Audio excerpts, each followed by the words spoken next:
मध्य प्रदेश के सबसे चर्चित विधानसभा सीटों में शामिल दतिया में एक बार फिर चुनावी रण सजने जा रहा है। चुनाव आयोग ने दतिया विधानसभा उपचुनाव का पूरा कार्यक्रम घोषित कर दिया है। अब नजर सिर्फ तारीखों पर नहीं बल्कि इस बात पर भी है कि क्या बीजेपी अपने दिग्गज नेता डॉक्टर नरोत्तम मिश्रा को फिर मैदान में उतारेगी और कांग्रेस किस चेहरे पर दांव लगाएगी। चुनाव आयोग के मुताबिक दतिया उपचुनाव की अधिसूचना 6 जुलाई को जारी होगी। 13 जुलाई तक नामांकन दाखिल किए जाएंगे। 14 जुलाई को नामांकन पत्रों की जांच होगी, जबकि 16 जुलाई तक उम्मीदवार अपना नाम वापस ले सकेंगे। इसके बाद मतदान कराया जाएगा और 3 अगस्त को नतीजे घोषित होंगे। पूरी चुनाव प्रक्रिया 4 अगस्त तक पूरी कर ली जाएगी।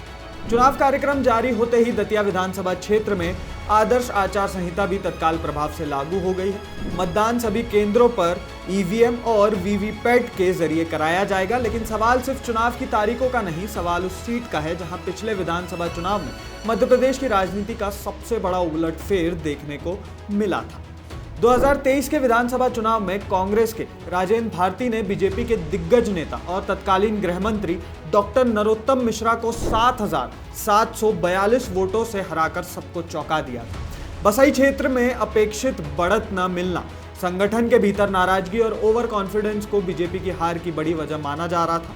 हालांकि राजेंद्र भारती का कार्यकाल ज्यादा लंबा नहीं चला। हाल ही में उन्हें एक आपराधिक मामले में 2 साल से अधिक की सजा सुनाई गई। जनप्रतिनिधित्व अधिनियम 1991 की धारा 8 सुप्रीम कोर्ट के लिली थॉमस फैसले और संविधान के प्रावधानों के तहत उनकी विधानसभा सदस्यता स्वतः समाप्त हो गई। इसके बाद विधानसभा सचिवालय ने दतिया सीट को रिक्त घोषित कर दिया और अब उसी सीट पर उपचुनाव हो रहे हैं।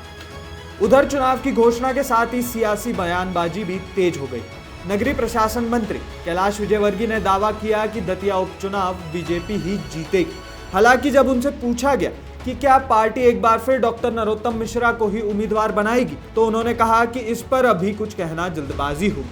पार्टी समय आने पर उम्मीदवार का ऐलान करेगी। यानी बीजेपी ने जीत का दावा तो कर दिया है, लेकिन उम्मीदवार के पत्ते अभी नहीं खोले हैं। दूसरी तरफ कांग्रेस के सामने भी उम्मीदवार चुनने की चुनौती है। पार्टी के भीतर पूर्व विधायक घनश्याम सिंह का नाम चर्चा में है, जो दतिया और सेवड़ा दोनों सीटों का प्रतिनिधित्व कर चुके हैं। अवधेश नायक भी उम्मीदवार माने जा रहे हैं। 2023 में उन्हें पहले टिकट मिला था, लेकिन बाद में टिकट बदलकर राजेंद्र भारती को दे दिया गया था।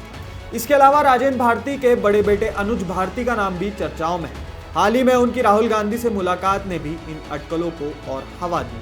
यानी कांग्रेस के सामने सहानुभूति, संगठन और नए चेहरे के बीच संतुलन बनाने की चुनौती होगी। वहीं बीजेपी के लिए यह चुनाव सिर्फ एक सीट जीतने का नहीं, बल्कि 2023 की हार का हिसाब बराबर करने का भी एक मौका है।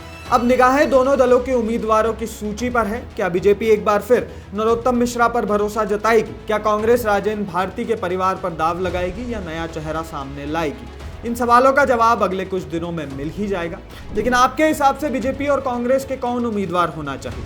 साथ ही साथ आपको क्या लगता है कि इस उपचुनाव में क्या होगा? इस उपचुनाव में क्या बीजेपी अपना हार का बदला ले पाएगी या फिर वहां पर कांग्रेस फतह कर जाएगी? आपकी राय आप हमारे साथ कमेंट बॉक्स में शेयर करना ना भूलें।